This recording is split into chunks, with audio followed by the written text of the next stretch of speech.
Olá pessoal, na nossa aula de hoje faremos uma introdução à cinética química. Então buscaremos a partir de agora discutir fatores que interferem na velocidade em que as reações químicas ocorrem.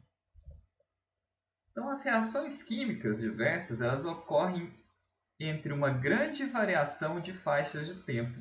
Então, por exemplo, uma reação química que leva à explosão, um dispositivo aí, como por exemplo contendo TNT, pode ocorrer em prazo de um segundo, enquanto a corrosão natural de uma tubulação, por exemplo, de um duto, pode levar em torno de 30 anos, e falhas geológicas, por exemplo, causadas por sedimentações, podem levar mais de 30 milhões de anos para ocorrerem. Então, assim, as reações químicas elas sempre vão ocorrer em diferentes intervalos de tempo.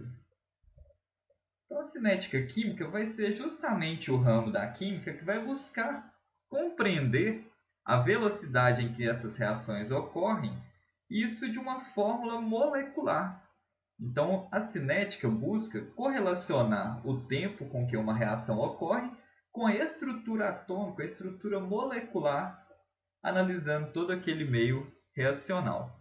Então, basicamente, a termodinâmica que a gente viu até então, ela buscava explicar por que uma reação química ocorre. Então, basicamente, uma reação química, para ela ser espontânea, geralmente ela tem que ter características como envolver um aumento na desordem total do sistema ou uma diminuição da energia, ou ambas as partes. Já no caso da cinética química, vamos buscar compreender como que essas reações químicas ocorrem e como esses mecanismos, esses fatores, influenciam no tempo de uma reação química.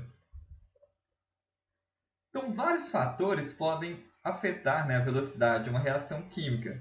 Então, por exemplo, o estado físico.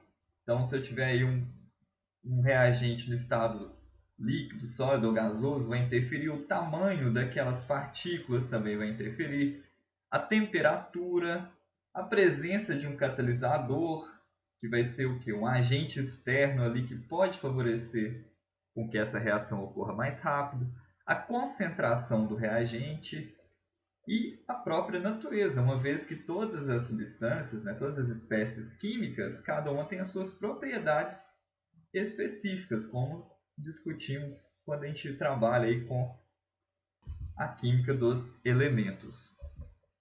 Então, um dos principais objetivos da cinética vai ser determinar o que chamamos de lei da velocidade, que vai ser uma expressão matemática da rapidez de uma reação química. Mas antes da gente chegar aí nas leis da velocidade, é importante a gente definir que a velocidade de uma reação química sempre vai ser a variação da quantidade. Então, como estamos trabalhando com espécies químicas, a quantidade aqui será a quantidade de matéria em mol, pela variação do tempo. Então, o tempo, né, pelo Sistema Internacional de Medidas, a gente utiliza como padrão os segundos, mas também podemos utilizar outras unidades de tempo também, como vamos ver em alguns livros.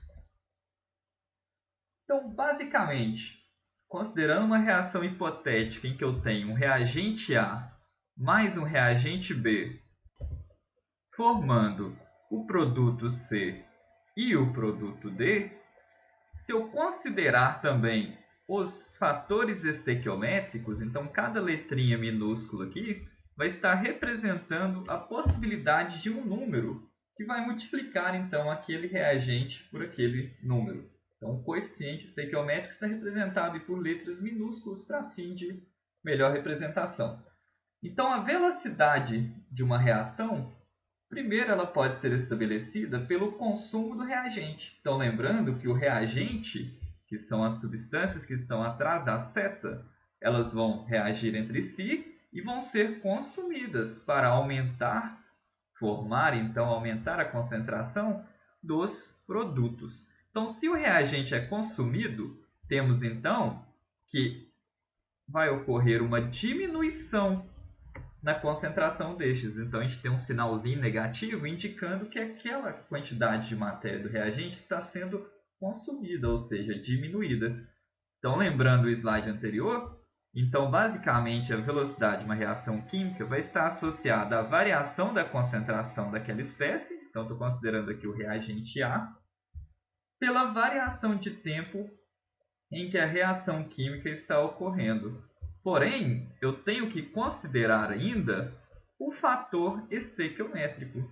Então, sempre a velocidade de uma reação química vai ser 1 dividido por o coeficiente estequiométrico, ou seja, o númerozinho que vai estar atrás aqui da espécie química que eu estou estudando, vezes, então, a variação da sua concentração pela variação do tempo. Então, lembrando, o sinalzinho menos aqui é porque o reagente está diminuindo a sua concentração ao longo do tempo.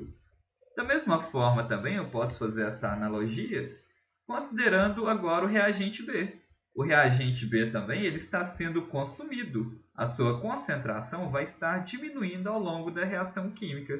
Então, se eu quiser calcular a velocidade de uma reação utilizando o reagente B, vai ser igual a 1 sobre o Bzinho aqui, que é o coeficiente estequiométrico, vai ser o númerozinho aqui multiplicando a quantidade de B, vezes, então o menos indicando que o reagente está sendo consumido, vezes a variação da concentração de B sobre a variação de tempo naquele intervalo de estudo. Ou então eu posso calcular também a velocidade de uma reação química utilizando a formação do produto. Então, o produto, como a etimologia da palavra já diz, ele está sendo o resultado daquela reação química. Então, se ele é um resultado, é porque ele está aumentando a sua concentração. Então, a velocidade de uma reação química baseada nos produtos vai ter sempre o sinal positivo, porque eles estão sendo formados. Então, dessa forma, se eu considerar, por exemplo, o produto C, a velocidade da reação química baseada neste vai ser 1 sobre o seu coeficiente estequiométrico, então o númerozinho que vai estar multiplicando aqui o reagente C, vezes então a variação da concentração de C, dividida pela variação de tempo naquele intervalo de estudo. E da mesma forma também eu posso utilizar o segundo produto aqui, D, para calcular a velocidade de uma reação química. Então, lembrando que a unidade de medida para a velocidade de uma reação química, então eu vou ter aqui a concentração em mols por litro e o tempo em segundos. Então, assim, a unidade será mols por litro por segundo. Ora, também vamos encontrar a unidade de medida de mol por segundo. Então, por exemplo, considerando então a reação entre hidrogênio e monóxido de nitrogênio, formando então o gás nitrogênio e água, também no estado gasoso, então considerando que ao longo desta reação a espécie H2, o gás hidrogênio, diminuiu a sua concentração de 0,60 mols por litro para 0,20 mols por litro após o intervalo de tempo de 2 segundos, calcule a velocidade desta reação química em termos da variação na concentração de H2. Então vamos lá.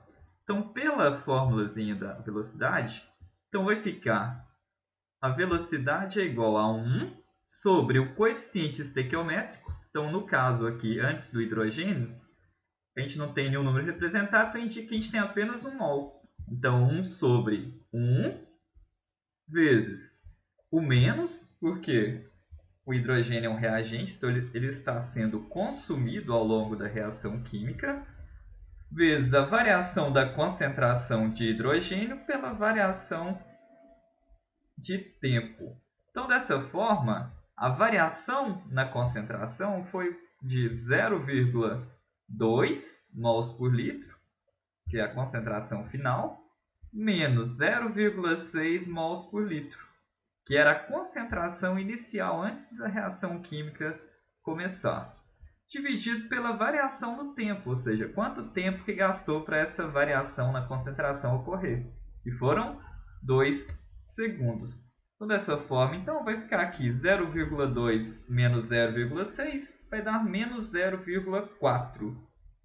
Dividido por 2, menos 0,2. Mas, como temos aqui o sinalzinho negativo antes da divisão, então vai ficar 0,2 mols por litro por segundo. Então, lembrando também que quando eu indico um expoente menos 1 sobre uma unidade, indica que aquela unidade está dividindo aquele conjunto de unidades anteriores. Então, as referências da nossa aula de hoje, pessoal, e até a nossa próxima aula.